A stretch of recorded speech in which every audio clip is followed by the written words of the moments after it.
The small Pacific island nation of Fiji underwent its second military coup of the year and became a republic, severing its final official ties with the UK, though it would remain part of the Commonwealth. The last Governor-General, Ratu Serpanaya Ganilau, was appointed as the first president and was tasked with overseeing the writing of a constitution and the appointment of an interim government for the next few years.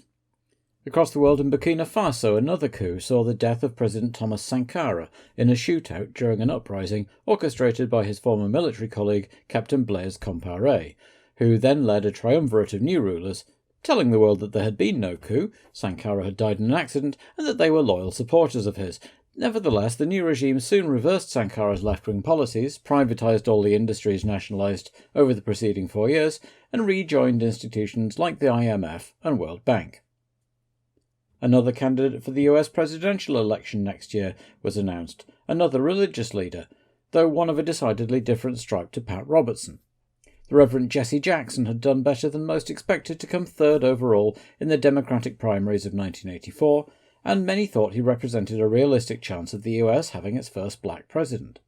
Jackson was an outspoken supporter of civil rights issues and ran on what was considered a very left-wing platform, including reviving many of Roosevelt's New Deal policies. And the night of the 15th and 16th of October was a very windy one in northern France and the southeast of England. In what came to be known as the Great Storm of 1987, winds of up to 120 miles an hour battered London, East Anglia and the home counties, as well as areas of northern France and the Channel Islands. At least 22 were killed, trees uprooted, power lines brought down, and general chaos ensued. Earlier that day, BBC weatherman Michael Fish had notoriously told his viewers that earlier on today, apparently a woman rang the BBC and said she heard that there was a hurricane on the way. Well, if you're watching, don't worry, there isn't. And he was technically correct. It wasn't a hurricane, but an extratropical cyclone, and he did go on to warn that it would be rather windy, but the clip became a favourite of those gaffes and outtakes shows and has lived on in the collective memory ever since. That was a couple of days before the race, so the UK-based teams were largely unaffected by the disruption to flights, and everyone convened in Mexico City to start the long-haul finale to the season. Franco Forini's deal had expired and Azella returned to one car, but as if to compensate, Gérard Larousse expanded to 2 Lola chassis, giving a debut to upcoming French star Yannick Dalmas. Coloni had also finished their 1987 programme, so the entry would be 27 cars. Dalmas was born in the village of Le Beausset in the south of France, which a few years later became the site of the Paul Ricard circuit, and he spent his formative years going along to watch the racing whenever he could. At 15 he tried his hand at motocross, but was forced to quit after an injury before taking part in the Marlboro Cherche Sa Pilote scheme in 1980. Racing against a talented cadre of competitors, he won the competition at the third time of asking in 1982 and was regarded with a place in the 1983 Formule Renault season, and turned a few heads by placing third overall in his rookie year. The following year, he flattened his competition, winning 7 races on his way to the title, and moved up to F3 with Oreca. He and teammate Pierre-Henri Raffanel dominated the championship, with PHR winning the title and Dalmas second. In his second season, in 1986, he crushed everyone and won the title, rewarded with an F3000 drive for Oreca alongside Olivier Gouillard for 1987. Reliability became an issue and he retired 6 times out of 11 races, but he won twice, including at the most recent event in Jarama, to finish 5th overall and decisively outperform Gouillard.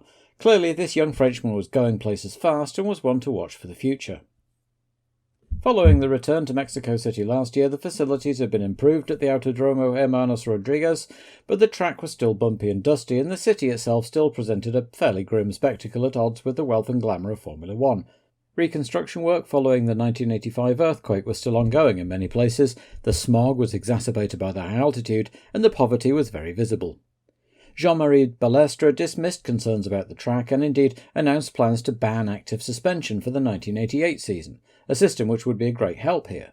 The thinner air at high altitude also meant that the normally aspirated cars would be at even more of a disadvantage than usual, to the tune of some 450 horsepower.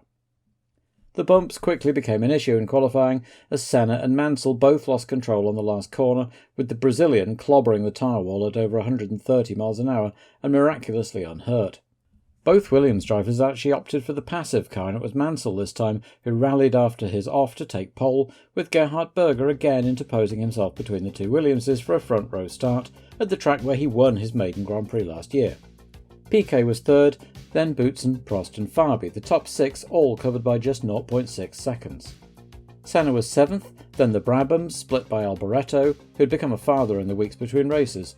Brundle had had an excellent session to go 13th, Zach Speed's best qualifying yet. Johansson was back in 15th after both McLaren drivers suffered repeated blowouts as their tag engines gasped for air.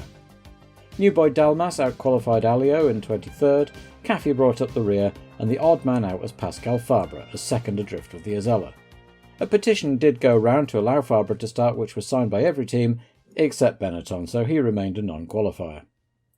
Sunday arrived in blazing heat with track temperatures well over 30 degrees Celsius, which gave a little hope to the atmospheric teams. Their engines may be gasping for air, but at least they were a bit more reliable usually. The green light came on and 26 cars rushed off the line in a cloud of dust. The Mexican director liked to leave the camera running to let the entire field go past and then some, and by the time the leaders reappeared on the screen it was Gerhard Berger at the front, with Boutsen second, Piquet, Prost and finally Mansell, with Senna making a lunge at Fabi's sixth place as they came through the infield. Fortunately the cameras were pointing at the leaders again, just in time to see Prost make an ambitious move on Piquet. The two touched and disappeared off the left of shot while the camera operator doggedly watched the rest of the field streaming through. It was clearly going to be one of those races. Eventually the cameras found Piquet, stalled, facing the wrong way, and gesticulating frantically until the marshals came along and gave him a shove, which got him moving again, and he headed off in pursuit of the rest, leading to a discussion about whether or not he'd be disqualified, or if he was deemed to have been in a dangerous position. Meanwhile Prost, completely unseen, had broken a steering arm and was out on the spot. Up front, the former Arrows teammates were having a high old time as Boutsen ducked and weaved trying to find a way past Berger, with now third-placed Mansell a country mile behind as Thierry and Gerhard came round to finish lap 1. Then we cut to Satoru Nakajima's onboard camera as the Japanese driver pulled up, conspicuously short one front right wheel, with Johansson's McLaren and Danner's Zakspeed also stationary and unoccupied on the track. While the camera watched the marshals trying to shift them, Boutsen nipped past Berger and led a Grand Prix for the first time in his career, and it was still only lap 2. Viewers at home may have been none the wiser, but Nakajima seemed to have had a brain fade and just driven into the back of Warwick, who headed in for repairs, miraculously not out on the spot, while Johansson and Danner came together while avoiding the collision. So at the end of lap 2, Boutsen led Berger, with Mansell a goodly way behind in third. The retirement of both McLarens meant that Williams were Constructors champions, but Piquet was looking like a bit of a long shot to take the win he wanted for the driver's title.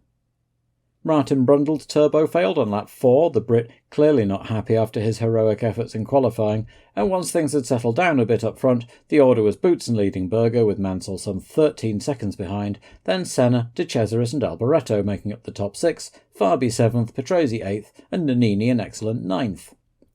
Alboreto logged yet another engine failure on lap 13, followed a lap later by his countryman Nannini, by which time Piquet had already made his way up to 11th. Berger was still harrying Boutsen, and when the Belgian ran a little wide on lap 14 he retook the lead, and a few corners later the Benetton was pulling off with electrical trouble. Once again Boutsen had demonstrated his credentials but ended up empty-handed.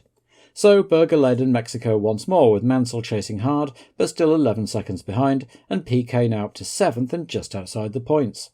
But not for long. 7 laps after taking the lead, Berger's Ferrari started emitting that familiar plume of smoke, and he trailed round to the pits to retire. So Mansell led, with Senna some 20 seconds behind in second, and the Brabhams of De Cesaris and Patrese running third and fourth, and Chiva fifth with Piquet right on his tail. Unseen by the cameras, Senna missed a gear in a corner, De Cesaris tried to take advantage and was shoved off the track by Senna defending his line just as Chiva succumbed to Piquet's charge, putting the inspired and somewhat fortunate Brazilian up to fourth. On lap 31, almost exactly half distance, Warwick's suspension, having been damaged by Nakajima earlier, gave way at that same bump that had sent Mansell and Senna flying in qualifying and hit the tyre barrier hard. For a heart-stopping moment he sat motionless in the cockpit before gingerly climbing out. Tyres from the tyre wall had been liberally scattered around, and as the shattered Arrows was craned off the sidelines, the black flag was out to allow the marshals to clear the track of tyres and bits of carbon fibre. So there would once again be a restart, but because nearly half distance had been run already, the grid would form up in the order they had been in when the black flag was shown, and the results would be decided on aggregate times, not track position at the checkered flag. It was about to get really confusing. After a 20-minute gap, 14 cars lined up for the second start, with Mansell and Senna on the front row, then Patrese and Piquet, Cheever and Farby, the Ligiers on row 4, and Alio and Palmer once again contesting the lead of the 3.5 litre category in 9th and 10th. Streff, Dalmas and Campos followed in behind, and Capelli started from the pit lane. Everyone was allowed to put new tyres on, which annoyed Piquet, who had opted for harder compounds and a non-stop run, and would now not benefit from making up places during pit stops. Nonetheless, it was Piquet's chance and he took it. As the second race began, he dived between Mansell and Senna, toughed it out into turn 1 and took the lead. On the track, at least, but he was still 4th on aggregate and some 45 seconds behind Mansell with 32 laps to go. Quite a tall order. He moved past Patrese on aggregate on lap 33, then Senna on lap 38, but early on he still had Mansell hanging right on his rear wing, safe in the knowledge that he didn't need to overtake, just keep him from getting away. Obviously, the two drivers weren't exactly best friends, and Mansell had no real desire to watch Piquet's rear end for the rest of the race, so he was still trying to get past on the track too, at least until he put his nose ahead and nearly got it taken off, which seemed to chasten him a bit, and he backed off. Senna, meanwhile, was having all sorts of problems. That missed gear earlier hadn't been a driver error, but a gearbox problem. 9 laps before the end, it missed a change right in the middle of a corner, leaving him spun backwards in a very awkward position. Like Piquet before him, he gesticulated for a push start, but this time, after some dithering, the marshals pushed him off the track to retire. A livid Senna landed a punch on one of the marshals before stalking off and out of the championship race, which was now down to the 2 Williams drivers. That punch later cost him a $15,000 fine. And that was about the most exciting incident in the second race. Piquet took the checkered flag, but was still some 28 seconds behind Mansell on aggregate. Nigel's 1988 teammate Riccardo Patrese took his first podium finish since 1984, another minute behind Piquet in aggregate. Eddie Cheever was a satisfied 4th, Farby salvaged 2 points for Benetton, and Alio again took a point for LaRousse and a win in the 3.5 litre category, ahead of the 2 Tyrrells and Yannick Dalmas, the new boy, last but still running, albeit not eligible for points in the junior category. After the race, Mansell ironically congratulated Piquet on his good luck in not being disqualified for getting a push start, and all but accused him of dangerous driving for nearly taking him off early in the second race. Piquet, for his part, retorted that, essentially, if he'd wanted to take Nigel off he would have done, but he doesn't do that kind of thing. Frank Williams, head at least metaphorically in hands, would just be hoping that the two could make it 2 more races without actually taking lumps out of each other. Particularly at the next race, Honda's home track at Suzuka in Japan, where they would be hoping to see one of their drivers, which meant Piquet, crowned champion, and where a 1-2-3 with some combination of Williamses and Loti was a real possibility.